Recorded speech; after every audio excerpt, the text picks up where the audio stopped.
Hi guys. So I want to tell you about my last couple of days because I've had a funny couple of days in my head.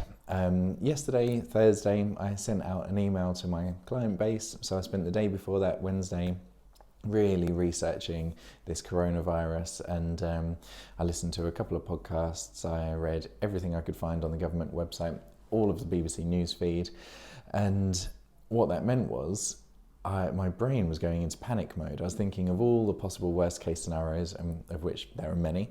I went into Wednesday night and I barely slept. I woke up on Thursday morning and I had this deep sense of unease, to the level that I can only remember feeling that sense of unease after, say, 9/11. It was, in my lifetime, that's the only time I can remember it. So I was walking to work on Thursday feeling pretty lousy, and then I looked around and realised the sky was blue, the spring air was breezing over my face, the birds were cheeping. In that present moment, I was fine. I was completely fine. Nothing had happened yet, but I still felt that real sense of unease, and it reminded me of a Mark Twain quote where he said something along the lines of, "I am an old man and I have had many great troubles, but most of them never happened." Meaning that we think most of our troubles are actually things we think about, the possibilities in the future that will probably never happen. So yes, worst case scenario of this coronavirus is bad. It's bad from a health perspective. It's looking more potent, much more potent than the common flu. We will see many deaths because of this. It will hit some people really hard. Most people will be fine though, but that would be a bad cold for most people, but there will be a higher number of deaths compared to something like the seasonal flu. So we really must be paying attention to this and taking all the right protocols.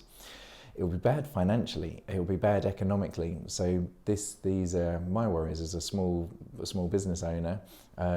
If we go into lockdown, the worst case scenario is it will break businesses.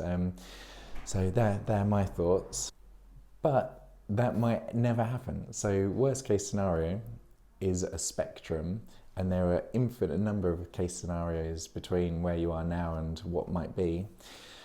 And the key is to try and just pay attention to the present moment. So having had my Wednesday where I just absorbed myself in all this coronavirus stuff and made me feel pretty lousy, I'm going to switch my mindset now. I'm going to keep up with the latest news, see if we need to change our procedures at all, which is wise and sensible. But I'm also going to be just trying to be present. Worst case scenario is unlikely compared to all the other possible cases of scenarios that there could be. So in the meantime, I'm just going to keep on going and surround myself with other more positive content like I normally do, read other good books, listen to other good podcasts, and keep it light, while also respecting the fact that we need to be doing best practices around this virus. And already since making this shift this morning, I woke up, I put a nice yoga playlist on through Spotify, nice calming, uplifting music. I was reading other things. I sat outside my back door where the sun comes down our back garden, and I had a nice coffee and walked to work under a blue sky, and life is good again. So there's a lot going on in the world, and I'm not ignoring it, but I'm trying to understand that the present moment is actually okay, and many of these things that are troubling me in my mind are just possibilities that may or may not happen in the future. So bringing things back to the present has helped me feel much calmer today on Friday, and we'll see how it goes from here. Hopefully that helps you as well.